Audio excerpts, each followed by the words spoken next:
président même de ces pays africains qui avaient décidé d'agresser le Niger m'avait appelé pour nous dissuader de ne pas s'interférer dans cette situation. Et en son temps, il m'a demandé si toutefois on était au sérieux.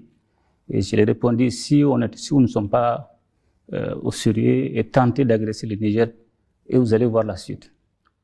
Donc, après une heure de discussion, le président en question avait vraiment été sûr et il disait qu'il était le seul rempart pour pouvoir voir une éventuelle négociation.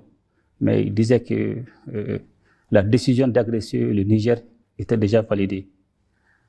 Donc, c'est pour vous montrer jusqu'à quel point cette menace était réelle. Ensuite, il a essayé de m'expliquer que la situation du Niger était différente de la situation du Mali et du Burkina. Selon son terme, s'il laissait le président Bassoum en son temps, ça serait le tour de qui après? Bon, j'ai répondu simplement, si nous aussi on vous laisse agresser le Niger, ça serait le tour de qui après? Donc c'était de bonne guerre. Donc finalement, je pense qu'il est revenu à la raison quand il a vu qu'on était réellement décidé à défendre le Niger. Donc c'est pour vous dire que cette menace était réelle et pour vraiment formaliser notre union, donner un caractère juridique légitime à notre union pour défendre le Niger, nous avons décidé et signé à l'unanimité et de façon simultanée la charte de l'Iptako Gourma pour instituer l'Alliance des États du Sahel.